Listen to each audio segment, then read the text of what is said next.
હવે વિનંતી કરીશ પૂજ્ય નિર્લેપ સ્વરૂપ સ્વામીને, તો નિર્લેપ સ્વરૂપ સ્વામી આવી અને પોતાના હૃદયના ઉદ્ગારો રજૂ કરશે. પૂજ્ય નિર્લેપ સ્વામી. વર્ણિવેશરમણીય દર્શનમ મંદહાસ રુચિરાનનભુજમ પૂજિતમ સુરનરોત્તમિર્મુદા ધર્મનંદનમહં વિચિંતયે. સહજાનંદ સ્વામી મહારાજની જય. ઘનશ્યામ મહારાજની જય. આજે આપણી માસિક સત્સંગ સભા એની શરૂઆત ધૂન કીર્તનથી થઈ.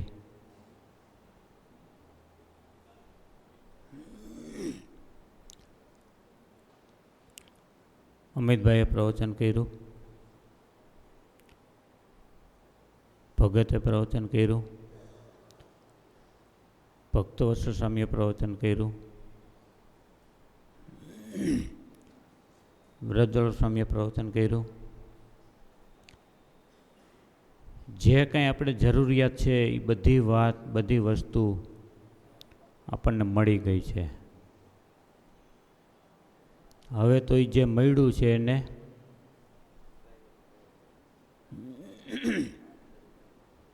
જે મળ્યું છે એ ખાવાનું છે. ખાધા વિના ભૂખ નહીં ભાંગે. રસોઈ તૈયાર થઈ ગઈ છે, જમવું તો પડશે. પણ યાદ રાખજો,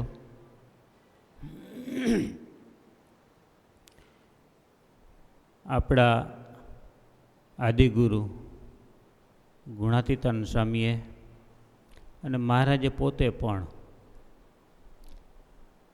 વાતનો આગ્રહ એવો જ રાખ્યો છે કે જેટલું કાંઈ કરો નિયમથી કરો. મહારાજે પાણીના ઘડાના વચનામૃતમાં આ બધું લખ્યું છે. એક દિવસે પાણીનો ઘડો ઢોળી આવ્યા, વળી પાછો 2 દી પછી તમે ઢોળી આવો, અથવા તો દરરોજ એક વખત સવારે ઢોળી આવો, તો અહીંયા કંઈ પાણીનો ધરો ભરાય નહીં. ક્યારે ભરાય?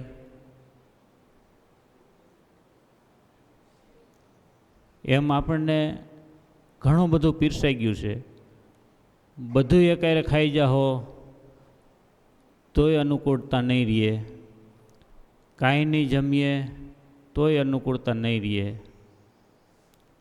ગુણાતીતાનંદ સ્વામીએ વાતોમાં લખ્યું કે રાજાનો કુંવર હોય એને એક દિવસે જાજુ ખવડાવો તો કંઈ એક દિવસમાં મોટો ના થાય. તો જેમ જેમ ભૂખ લાગે એમ નિયમ પ્રમાણે ખવડાવો તો મોટો થાય, સમયે સમયે મોટો થાય. સ્વામીએ બીજો શબ્દ એવો લખ્યો કે આજે આંબો વાવો, કાલે કેરી ન આવે. આંબાની વાત આવી છે તો તમારા અનુભવની એક વાત કરું. આંબો છે ને, આંબો વાવ્યા પછી 5 વર્ષ પછી એમાંથી ફાલ આવે. હવે તમારા અનુભવની વાત છે, મારે કરવી પડે છે. અત્યારે આંબો વાવો, વરસ દિવસમાં એમાં ફાલ આવ્યો હોય, મોર આવે, તમે શું કરો છો? હું કામ ભાઈ નથી ભાવતી કેરી? હું કામ મોર તોડી નાખો? સમજાય છે? મોર હું કામ કાઢી નાખો? યાદ રાખજો, એ આંબો તમારો દુશ્મન નથી, તમે એના દુશ્મન નથી, પણ નિયમ પ્રમાણે સારું લાગે. એ જ રીતે સત્સંગમાં હાલશો ને તો સત્સંગનું ફળ યથાર્થ મળશે. બાકી સ્વામી ઘણી વખત કહે છે કે આંબો હોય તો ભલે કેરી ના આપે, છાંયો આપશે, છાંયો મળશે, એમાં ના નથી, પણ કેરી ખાવા પછી નહીં મળે. જો મોર તોડવામાં દયા રાખશો તો. સમજાય છે ને? આ તમારા અનુભવની વાત છે, એમાં વિશેષ કાંઈ આપણે ઊંડા ઉતરવું નથી. પણ એટલું હંમેશા યાદ રાખજો, આપણા ઈષ્ટદેવે આપણને વ્યવસ્થિત રીતે વર્તનમાં મૂકીને આપણને બતાવ્યું છે. અને ઘણી વખત સાંભળી ગયા છીએ. સ્વામિનારાયણ ભગવાન જ્યારે ઘેરે હતા છપૈયામાં, ત્યાંથી બધાય અસુરોનો ત્રાસ વધવાથી ધર્મદેવ ભક્તિ માતાએ નક્કી કર્યું આપણે આ રામ ભગવાનનું જન્મસ્થાન છે ત્યાં વૈયા જાય, અહીંયા અસુરો આપણને નહીં પીડે. ત્યાં આવ્યા પછી ઘનશ્યામ મહારાજ કાયમીને માટે કેટલા મંદિરે દર્શન કરવા જતા?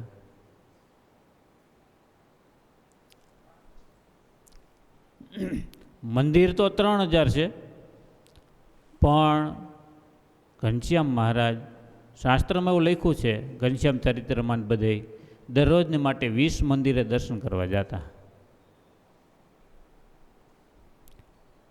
એટલા મંદિરો છે તેમાંથી 20 મંદિરે દરરોજ દર્શન કરવા જતા. આપણે અથવા તો આપણા પરિવારના સભ્યો, આપણા ગામમાં મંદિર હોય એની વાત છે, કેટલી વખત દર્શન કરવા જઈએ છીએ આપણે નક્કી કરવાનું છે. આ વાત એટલા માટે કરું છું કે નિયમ પ્રમાણે હાલવાથી જ સુખ મળશે. બાકી મહારાજે ના પાડી છે, હાવ ચોખ્ખી ના પાડી છે. અમે કીધું એ પ્રમાણે વર્તે તો જ મુક્ત થવાય, બાકી ગમે એમ કરે તો પણ મુક્ત ના થાય, એટલે ના જ થવાય. સાધને કરીને કોઈ કે હું મુક્ત થઈ જાઉં તો નહીં થવાય. કોણ કહે છે? મહારાજે પ્રથમનું 18મું વચનામૃત છે ને, પ્રથમના 18મા વચનામૃતમાં લખીને બતાવ્યું છે ગમે એમ કરે તો મુક્ત ના થવાય. શું શબ્દ છે અમે કઈ એમ કરે તો જ મુક્ત થાય. એટલે બહુ વિચારજો. સમય કંઈ જાજો છે નહીં, આપણે કંઈ જાજો સમય જોતો નથી, પણ હંમેશા એક વસ્તુ યાદ રાખજો, આપણે કેટલા જણા બેઠા છીએ અહીંયા, એટલા માણસોની રસોઈ થઈ ગઈ છે ને, તો બધાએ હોને અનુકૂળતા પ્રમાણે રસોઈ જમવાના છે. રસોઈ વધારે છે તો હાલો આજે 2 રોટલી વધારે જમી લઈ, તમે જમવાના છો.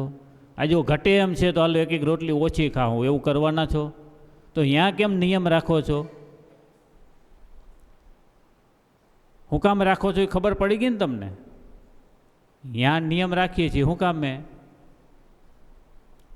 ભલે ઘટે મશે પાછી બનાવી લેવું, પણ એટલું જ કરવાનું, એટલું જ ખાવાનું. વધશે તો ગાયોને ખવડાવી દેવું, પણ આપણે એટલું જ જમવાનું. તમને ખબર છે વધારે જમી જવા હે તો આ તકલીફ પડશે, ઓછું જમા હે તો 5 વાગે ભૂખ લાગશે, બધી ખબર છે. તમે બધું અનુસંધાન રાખીને તમે વ્યવસ્થિત સંસારમાં હાલો છો, તો સત્સંગમાં ગમે એમ શા માટે? સત્સંગમાં એમને હાલશે. અને ખબર નથી એટલે આમ હાલે છે એવું નથી, ખબર છે જ ને. બધી આજ્ઞા, કોઈ આજ્ઞા બાકી નથી આપણા સંપ્રદાયમાં. તો તમે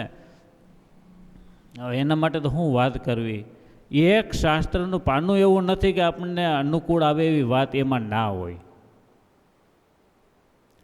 અને ક્યાંક આપણને અપચો થાય એવી વાત હોય, પણ એવી વાત હોય અહીંયા યાદ રાખજો, આપણને વિષયમાં રાગ છે એટલે એવી વાત લાગે છે, બાકી એવી વાત નથી.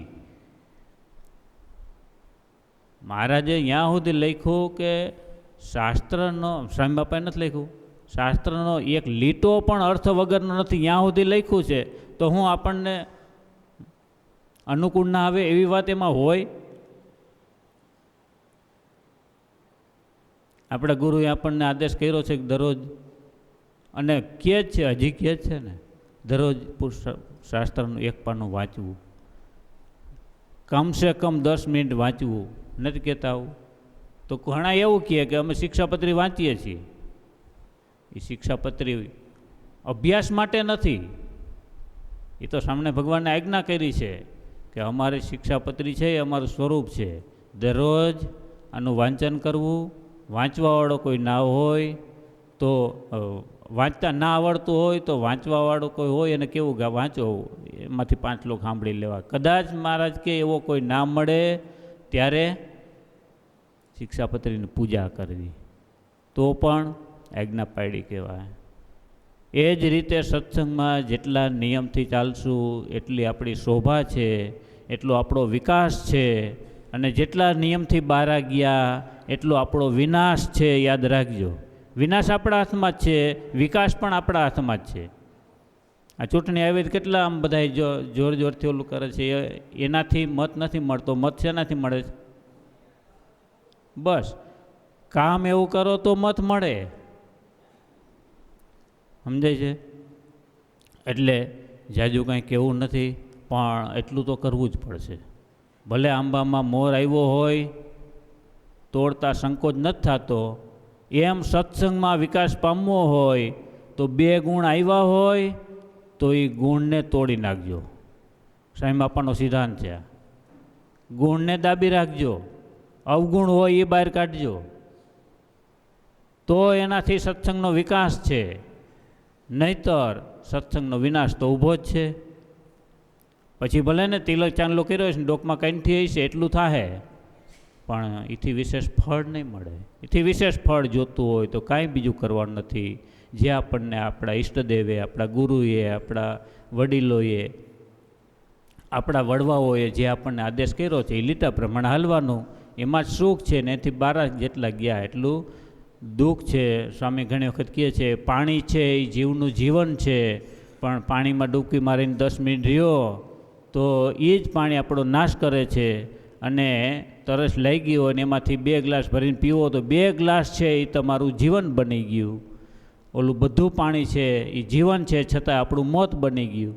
એ જ રીતે સત્સંગમાં હાલશો તો જ સુખ છે, બાકી ક્યાંય સુખ નથી. સહજાનંદ સ્વામી મહારાજની. પૂજ્ય નિર્લેપ સ્વામીએ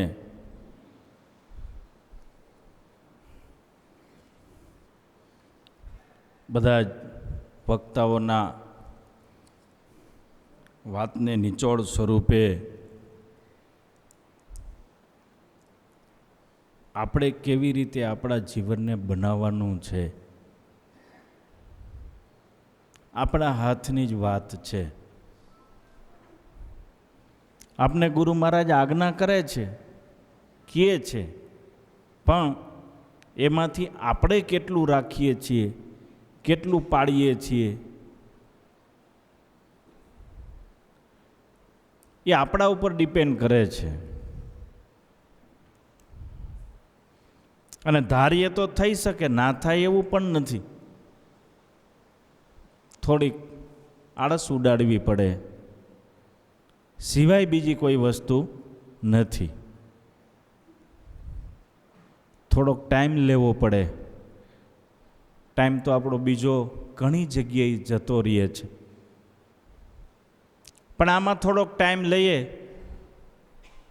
તો એ આપણા જીવના મોક્ષ માટેની વાત છે. તો એ સમય આપણે અચૂક રીતે લેવો જોઈએ.